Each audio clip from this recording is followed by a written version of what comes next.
Hello, and welcome to Marathon Swim Stories, where we connect with marathon swimmers around the world to find out how they got started, what makes them tick, and why they keep going. It's where we explore the human side of the superhuman feats of endurance swimmers, the connections that we have with each other, our support crew, and the waters we cross. If you've ever stood at the edge of a body of water and wondered what it would be like to swim to the other side, you're in good company. I'm Shannon Keegan, marathon swimmer, water relationship coach, and founder of Intrepid Water, where I virtually teach swimming freedom.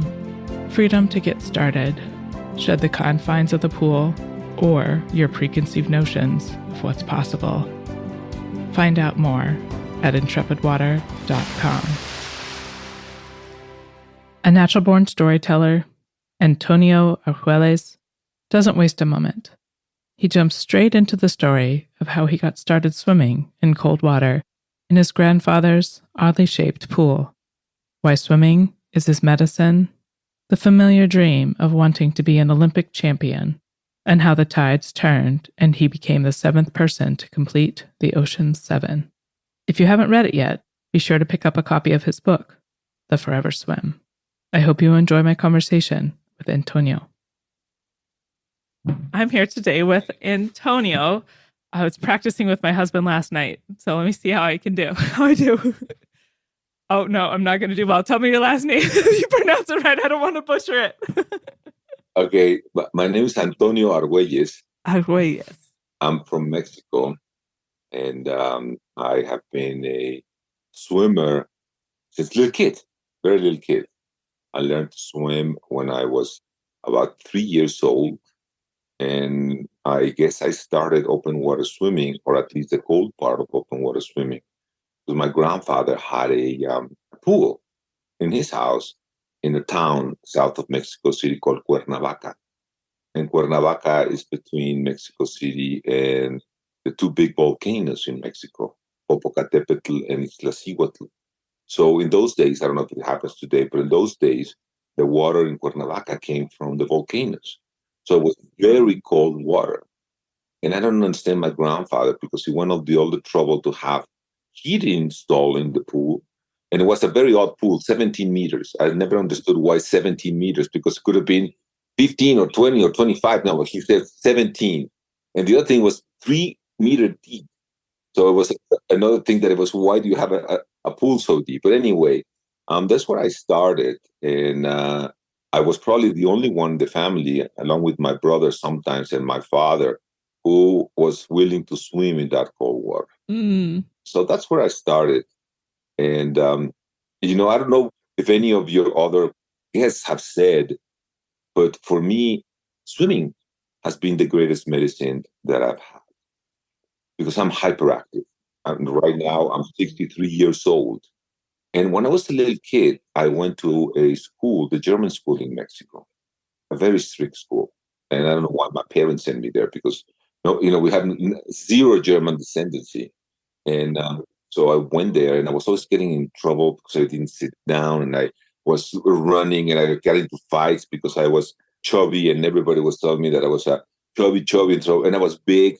So I was getting in trouble and almost expelled from school. And then the 68 Olympics came and we had the Olympics in Mexico City. And we had our first gold medal in the 200-meter breaststroke. And when I watched that on TV, we didn't have TV in the house. My father was convinced that if I saw TV, we would become dumb. So I had to run into my grandmother's house to watch TV. And when I saw Felipe Tibio Muñoz win the medal, I said, that's what I want to do in my life. I want to go to the Olympics and win a gold medal. And that became my obsession. So swimming up to today has given me the ability to survive in terms of being hyperactive and having swimming. And then I'll tell you more about all the sports that I've done, but that's how I started swimming. And also, when I think about swimming, it has different things that swimming has given me. not only this medical part or physical part, but also it gave me my opportunity to start my first business. When I was 14 years old, I met the president of Speedo International, Mr. William Moses Lee.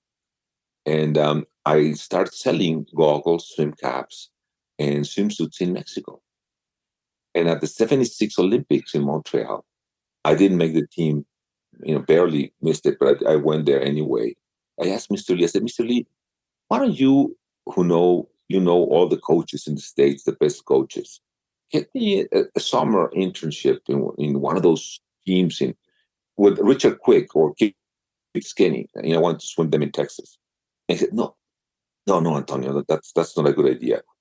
You should come and live with us in Los Altos, California. I've talked to Shirley. Shirley was his wife.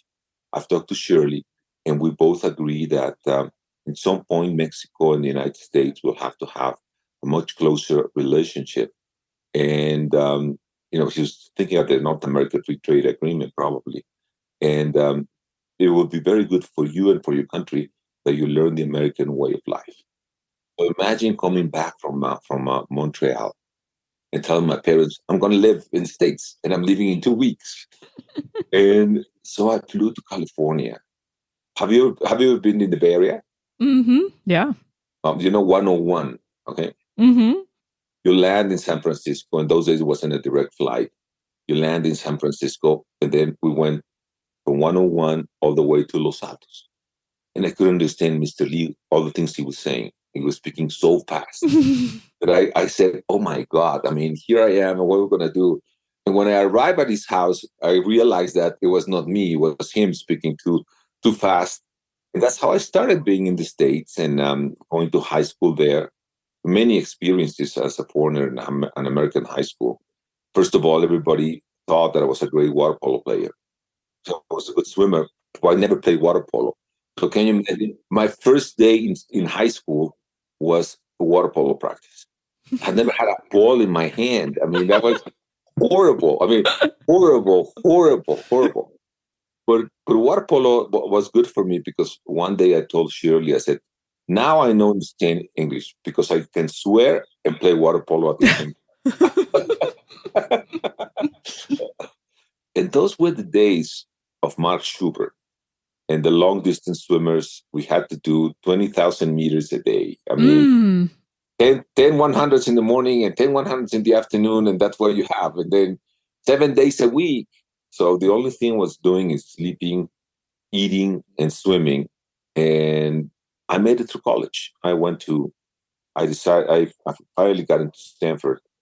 And I swam there I tried to swim the first year in the team. And that's the correct way to put it. And I was good enough to lead the fastest women's lane, but I wasn't good enough to make it with the fast men. So I don't know if you ever heard of Joe Harshbarger. Joe was the world record holder in the 1500 meter. Mm-hmm. Kim Payton, who was part of the Olympic team that won the gold medal in Montreal, and Valerie Lilly, the 200 meter ex-world record and best American, the 200 butterfly. So these three women are behind me all the time.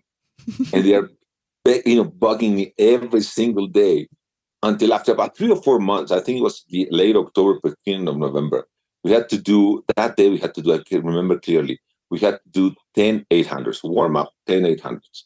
And about the fourth or the fifth 800, I wasn't feeling well. And they were putting my feet like this all the time.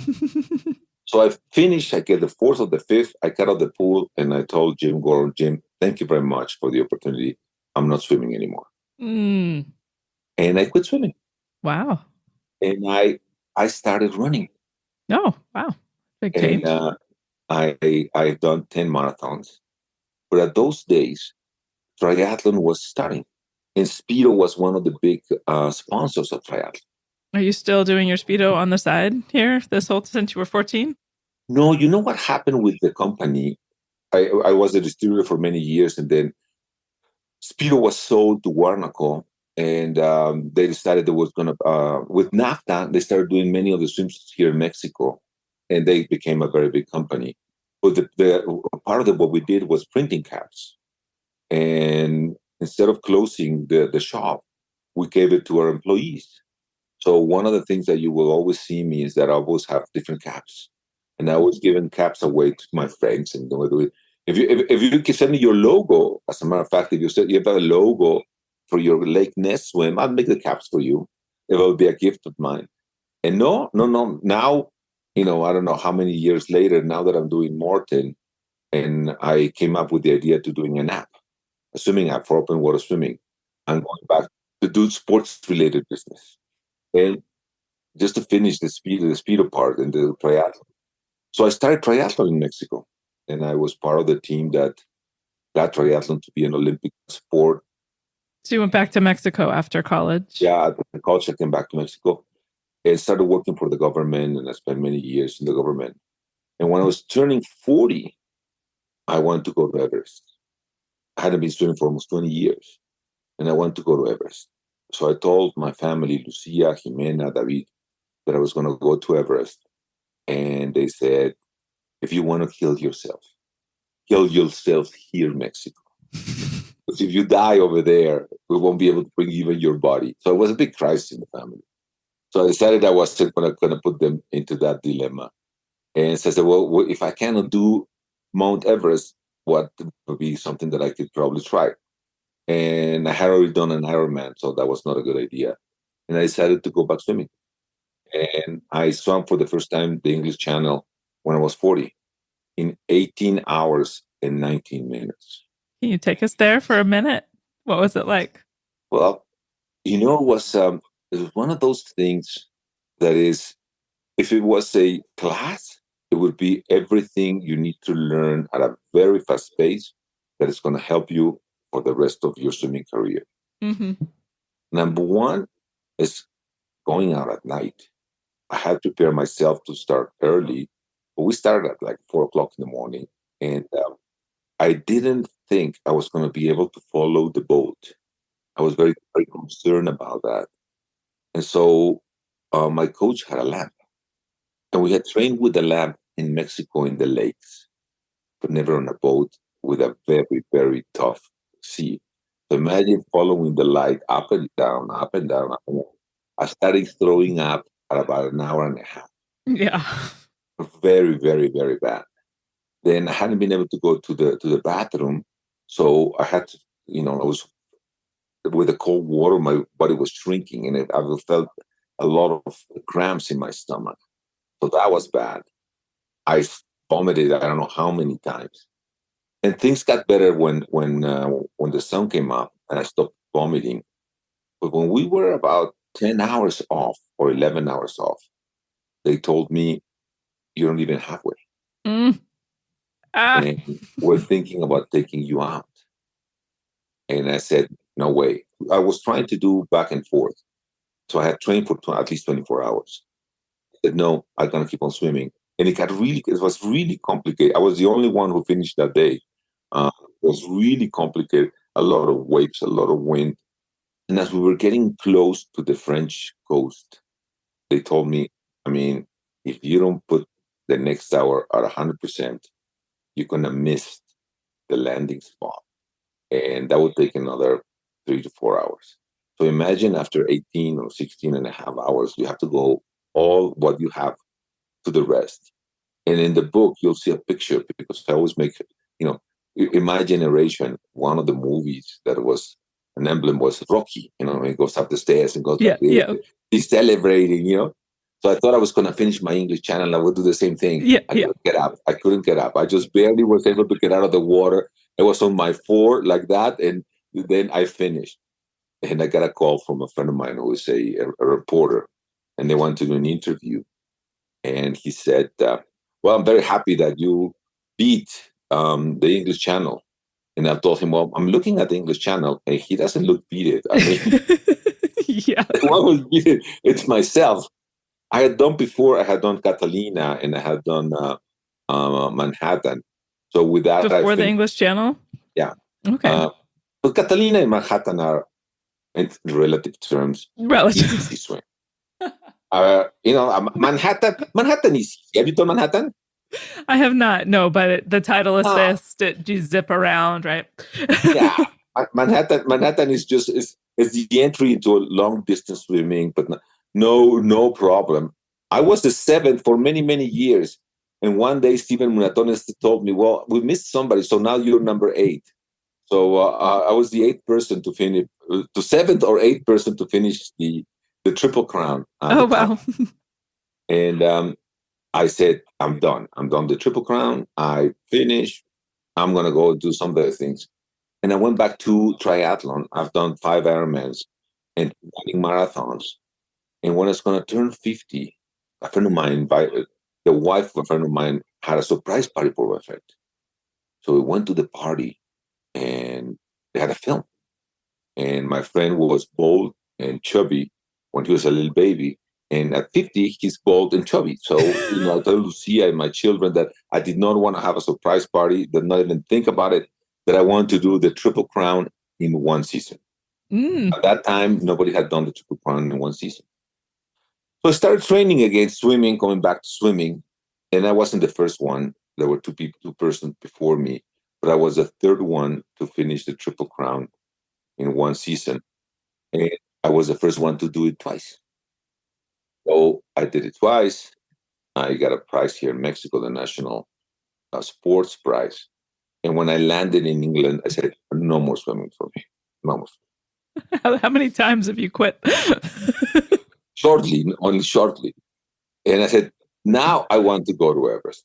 So I go back to my wife and my children, and they said, look, you are old enough. If you want to do whatever you want, forget. And I started training to go to Everest.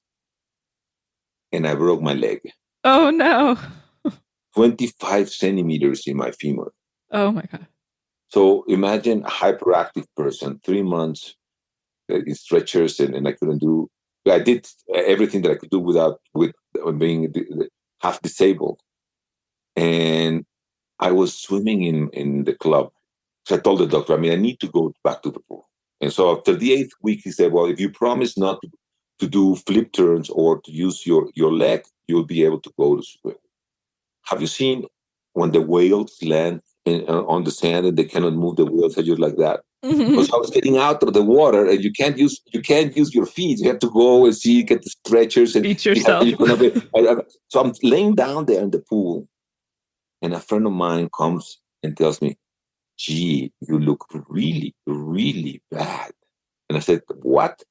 Yeah, Antonio, you're just too old now. I was about 43 or 44. So, no, you're done. You should think about doing other things. And he said, well, but the best part of it is that you won't be the first Mexican to finish Ocean 7. Somebody's going to beat you to that. And I said, what is Ocean 7? Well, it's this new thing that Steven Munatones came up with, which is the 7 oceans. And I'm a very competitive person. I said, I'm not going to take this crap. So I went home and looked it up. And I said, well, I already have 2. I thought 3, but no, Manhattan is not in the Ocean 7. I already have 2. So I went and meditated about it.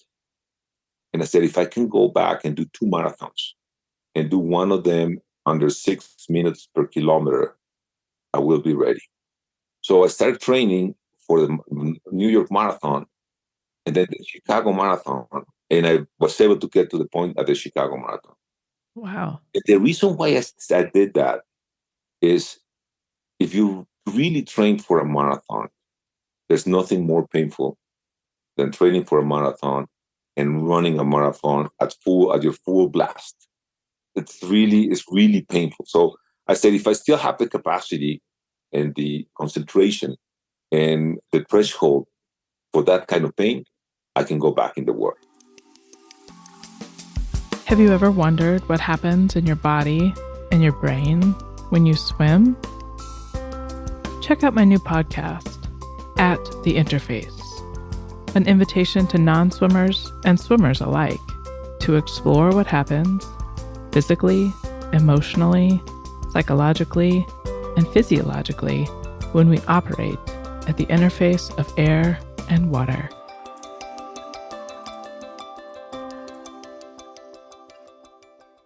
So I did it. And so I went and told my coach at that time was Nora Toledano, you should just interview her. She's very good.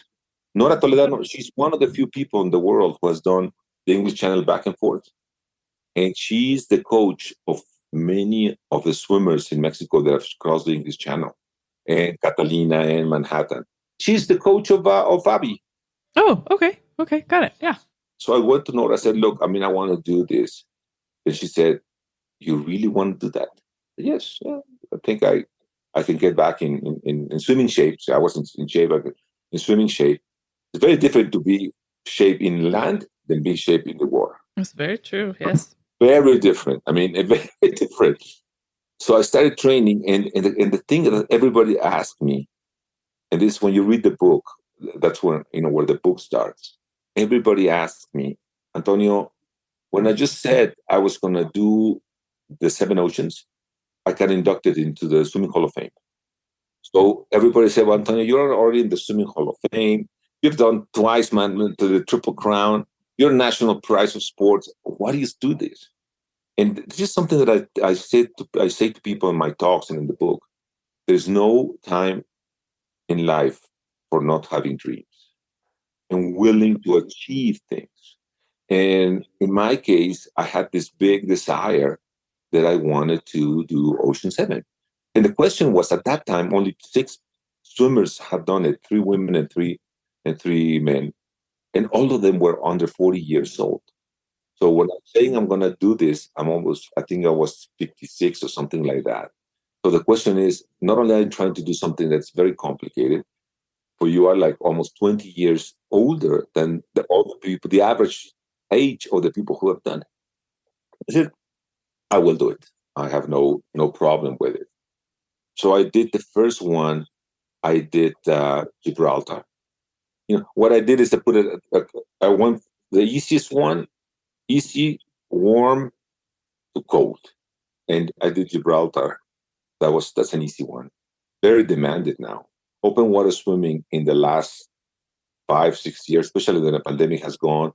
I'm part of the board of WOSA, and I tell Stephen and Quinn that the same thing that I saw with triathlon when we started triathlon 30 years ago is what I'm seeing in open water swimming. More people want to do open water swimming, and the demand for Ocean 7 and for Manhattan. You see, Manhattan was only to get into Manhattan in the early days. It was as complicated as doing a college application. You had to write an essay. It was really because it only has one day. It was only one day. Mm-hmm. It was only one day. Now they're doing a great job in Manhattan. Rondi and Alex and Barra, they're doing a great job. But anyway, I started with Gibraltar, and then all of the other ones followed. And one thing that's important for your audience that I'm very happy that they allowed me to get into their homes is that every ocean gave me a lesson. And this is something that is really important because you already have the book in your hands. The story of the cover it's an amazing, and I won't go into that because not part of the program. But what I really want is to show how small men, human beings, men, women, are in relationship with nature. And you see how small I am in the cover. The book. The book name is The Forever Swim. If you want to get it, it's in Amazon. It's a great read. You will enjoy it. Absolutely. I'm just getting started, but I love it so far. The cover is just me in the middle of the ocean, and I'm very tiny, and that's how we human beings are when we're in the ocean.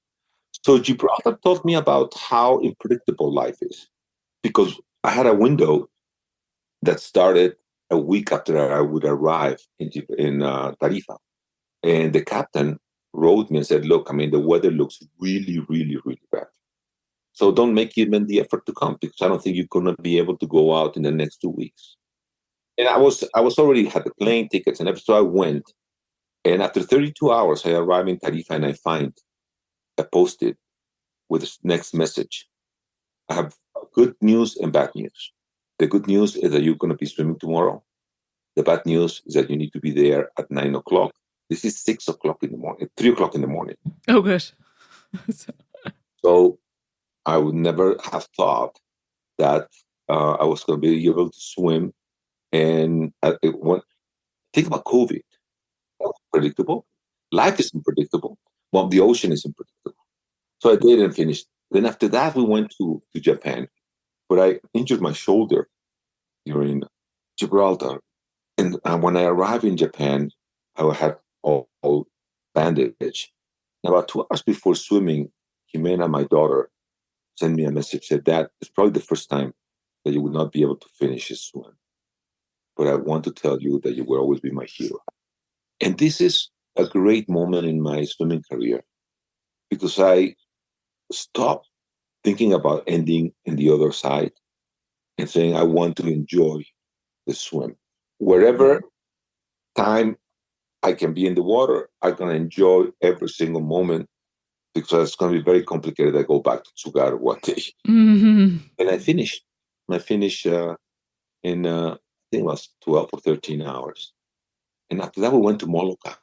And Molokai, it's, now that more people are doing it, and all the shark encounters is the big thing. The big thing there are the jellyfishes. They're the worst jellyfishes. And that swim taught me about self-doubt because I started swimming in a very calm sea. And as night came in, totally different than what happens in Catalina, the wind picked up and the wind picked up and the wind picked up. And there was moments where I can see the boat. The boat's usually in front of you there. And I couldn't see the kayak because the waves were so big. And after 10 hours of swimming, it's about 3 o'clock in the morning, I go to the boat and ask my coach and my doctor, how am I doing? I mean, how far have we gone? And I said, you haven't gone even 50%. You're only about 40% of your swim. So here we go again with first English Channel. And so I said, I have to deal with this. I mean, I had self-doubt that I could do it. I knew I could swim 18 hours, but that had been 17 years back. And so I'm 17 years older. And I said, well, I'm just going to go to my slowest Ironman, then to my first English Channel, 18 hours and 19 minutes. And when I got there, I said, I have two options.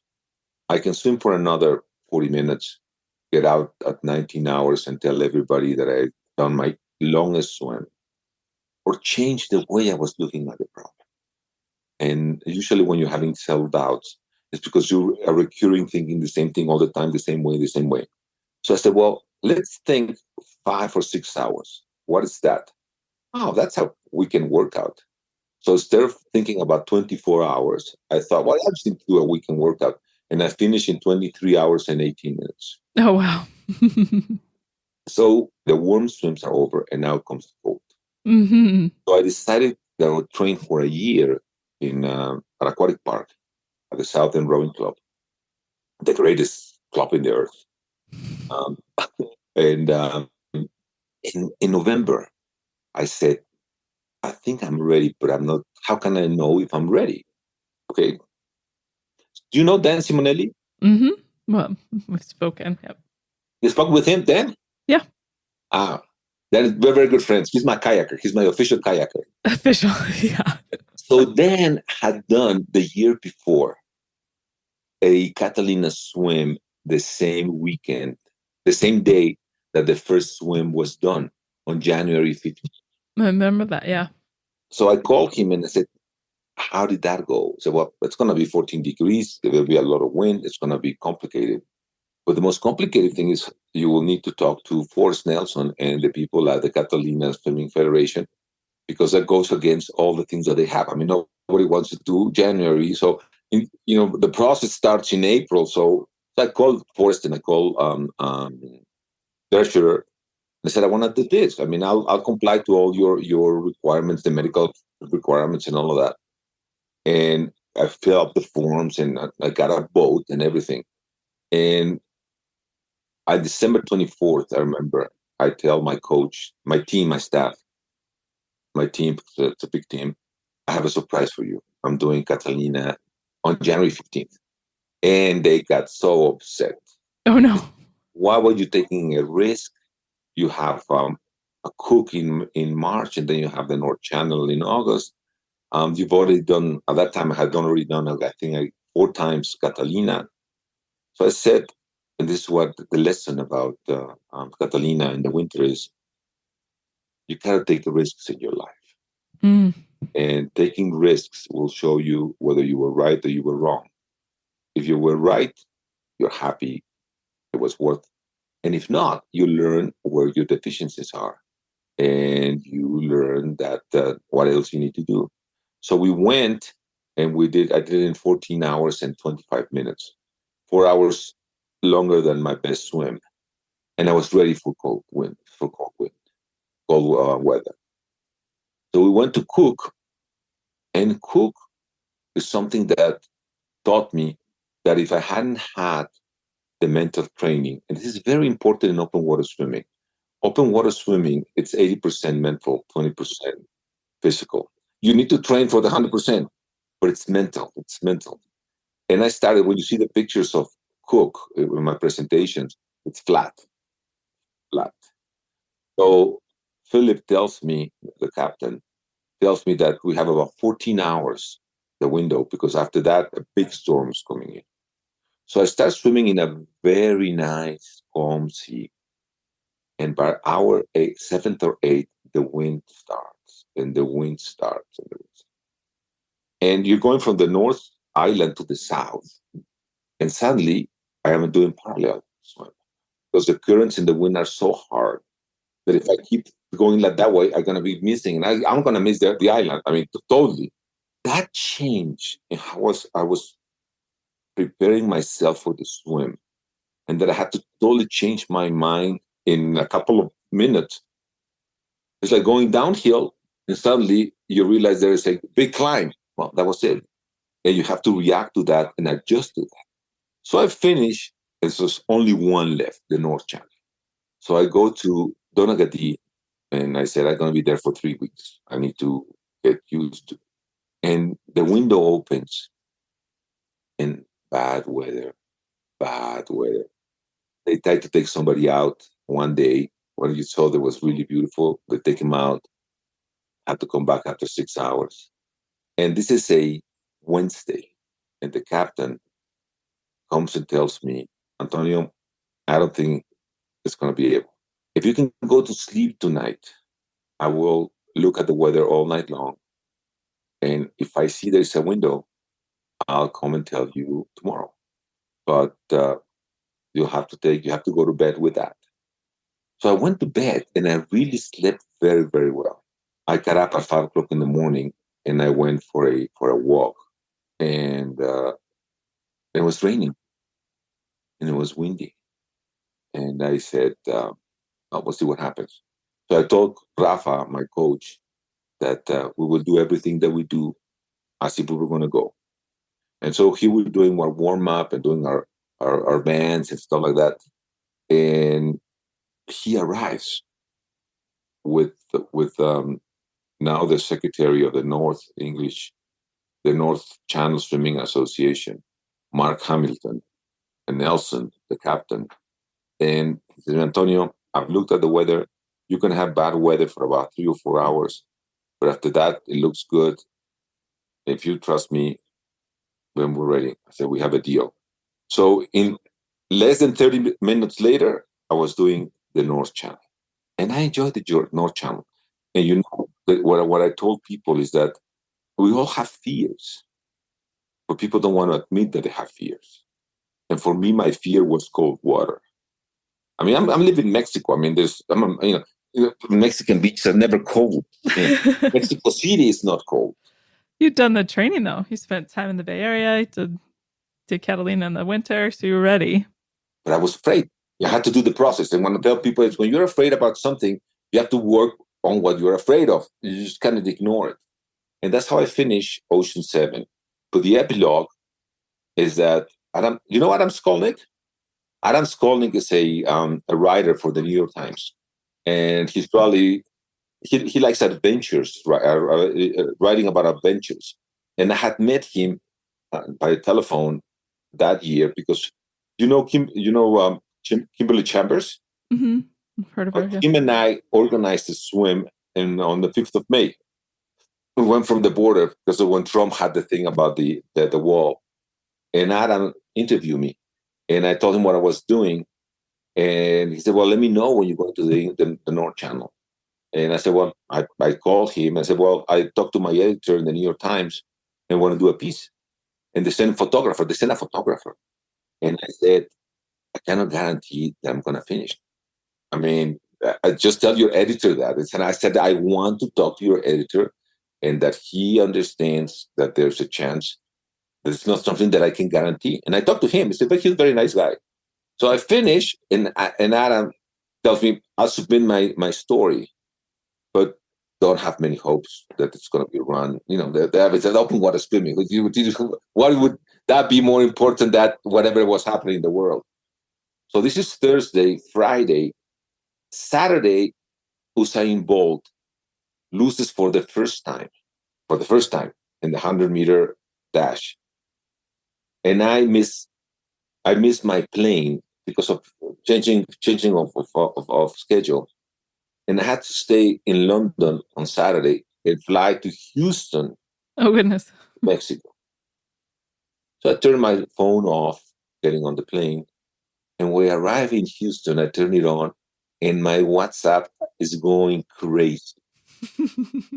Friends I haven't heard in many, many years congratulate me. And I say, what is happening?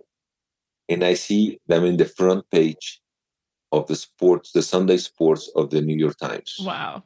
I'm a bigger story than Usain Bolt losing. And I always tell us as an epilogue, because I never thought I was going to be front page in the New York Times. And we should talk to Adam. Adam is great. I mean, he's a swimmer. He's an open water swimmer. Awesome. Not very good swimmer, but he's an open water swimmer. Don't tell him I said that. But it's really interesting on how it will be really interesting for your audience on how does a writer see event. Yeah. And I think when I saw Steven last week, we swam together in La Jolla, and he's going back to SCAR. And he told me he had just spoken to Adam and that he might be at SCAR again this year. Oh, fun. I'll be at SCAR. I'll see them. Are you swimming? Mm-hmm. Yeah. Ah, wow. Yep. Thank you for recapping the learnings from each of those swims. That was really great to hear. You kind of started by saying, I have hyperactivity and the water is medicine for me. Can you explain, I guess, what it's like for you, maybe out of the water and in the water, just so we can help understand that? Yeah. When I'm in the water is when I feel the freest in my life. And I feel free for many, many, many, well, several reasons. Number one, this possibility of floating and moving at different speeds, enjoying the perception of your body, that it hurts, that doesn't hurt. You know, when you're in the ocean, looking at sunrises, at sundown, looking at animals. So that is a big part. And in the ocean, you know, the only thing you're going to find is waves and wind and nothing else. Yeah. Unless you're in Manhattan. I mean, when you're training, you immerse yourself in a different world. Number two, as I said, it's very important for my health because my family has a story of diabetes and hypertension. I'm a hypertensive person. I've been for 15 years. And the doctor tells me that what really helped me not getting a heart attack was that I always did sports. And the other day, something happened that made me think why I still love so much to swim. You know, when you're in the pool, you're always racing people and bugging people, bullying people, stuff like that. And this is when I'm a teenager or when you're a kid, okay? And the other day, I don't know what I did to somebody, and I guess, you know, it was the last 100 and I just passed them or something like that. And she got very upset. And I said, Antonio, you just behave like a teenager. You are incredible. And when I'm in the water, in the pool especially, I don't have to think myself as an old adult having to behave because I'm a businessman or a politician that I've been in my life. I mean, in the pool, I can do whatever I want. It's probably the only place that I can do the thing. Well, not with my granddaughter. I don't behave that well anymore. But, you know, with my granddaughter, we both misbehave at the same place when we go to swimming lessons. I'm my granddaughters. I convinced the people at the pool that I want to be her teacher. I said, yes, Antonio. So the other day they told me, look, I mean, this space of the pool is for you and Aurelia because you don't follow anything that we say here. I said, we won't follow. I mean, we'll come here as a time for enjoyment for her, for me. And so we do crazy things. I mean, we'll jump into the pool together and I throw her up and you can be a kid when you're in the water. Yeah. And that's my relationship with the water. That's great. I wanted you to touch on one other thing that you mentioned was in your training, you were talking about training for marathons and finding the concentration. And if you knew that you could concentrate, that you knew you'd be able to swim. And I just kind of wanted you to dig into that one a little bit, just because I think it's a really important part of, the kind of training that we do, both mentally, as well as physically. Yeah. You know what happens is that training for a marathon, what I have experienced is that, especially when you go to the track or when you do the long runs, the 32, 36 kilometer runs, you are dead. You are totally dead. But it's a different kind of hurting. It's totally different. I mean, when you're swimming and you're swimming, I don't know, an hour at your top speed, before your arms are tired, your stomach is tired. I mean, your stomach is just hurting so much. So, at least for me, it's hurting so much that you have to endure both things. And you have to be able to, how do you transfer that capacity to make the pain go away? And being outside the water is a little bit easier than doing in the water. So when I did that, I wanted to see if I was able to do that, then I could go to the next step, which is the water. Having said that, another important thing that I've learned, and this is something that I learned from two people before my coach decided that we were going to do it, is, do you know Penny Palfrey? I've heard of her, yeah. Penny Palfrey is a great swimmer. She only missed the North Channel twice. That's why she couldn't finish the Ocean 7. She lives in a beautiful place in Australia.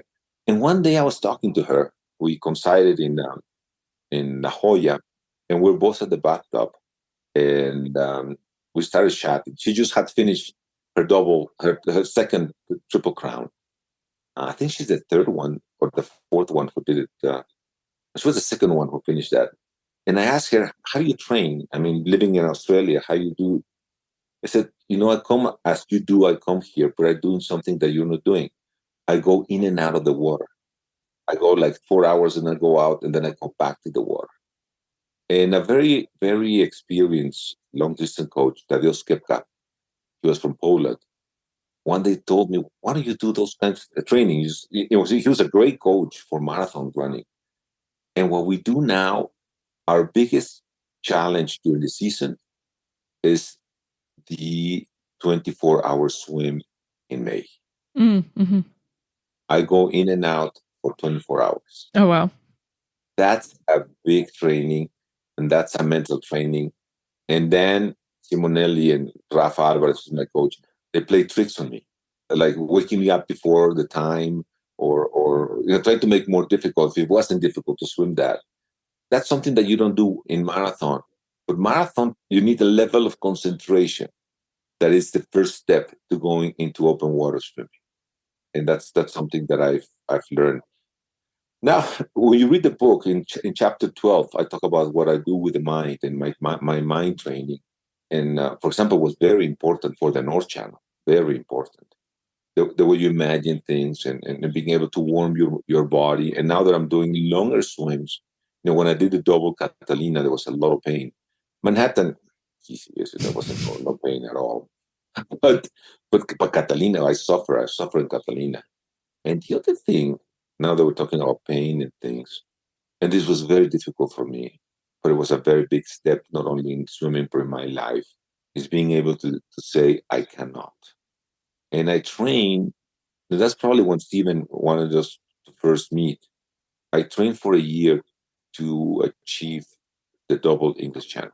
And I didn't know I had a gallstone. And so I had pancreatitis. And I started swimming with that. And after 2 hours, I started throwing up. I mean, nothing could go into my stomach. I landed in France at Cap Griné, right under the light. And then coming back at night, I started hallucinating. And I started kind of having hypothermia. And Rafa calls me to the boat and tells me, you still have about 4 hours, and you're not looking good. But I've talked to the captain, and we've decided that you will have the last word. And I swam for another hour. I swam for 23 hours and something, 88 kilometers, and I just couldn't move anymore. And I said, I'm done. And after that, I went to the hospital for a week. Oh, jeez. Oh, my gosh. For pancreatitis. I mean, it was not for right. for anything else. It was just something that I asked my doctor, what the odds that would happen again? I said, don't worry. I mean, you will be really, really, really the unluckiest person in the world that would happen to you again. But you have to be able to say, I can't. Yeah. And when you're able to say, I can't, it gives you freedom because you can try it. And it's very difficult when you say I failed. And so I called Steve and I said, this is what happened. And I said, don't think it's a DNF, did not finish. Because if you look at it, that's not what happened. And he coined the phrase, did not fail. Love it. Typical Steven. Mm-hmm. And we did a podcast to round it up. And it was probably one of the ones that had the most viewers, over 4,000, I think. Oh, wow. That's an important lesson. It is a very important lesson. You don't fail. I mean, you don't fail. You just don't finish it. It's just, you have to say, I can. And that's not failing. Okay. And it's very important how you look at it because, and I came to Mexico, it was the first time I didn't finish something, and there was a lot of expectations that I would do it at 62. And the first question many people ask me is, how do you feel? I said, I feel very happy. It's my third English channel. I mean, I know I just need to wait until I can get a new spot, and I have a spot for next year. And I will go back, and most probably I will finish, but it's not a big problem. That's awesome. That was really, really great. I think it's an excellent note to close on. Thank you very much for your time and sharing your story today, Antonio.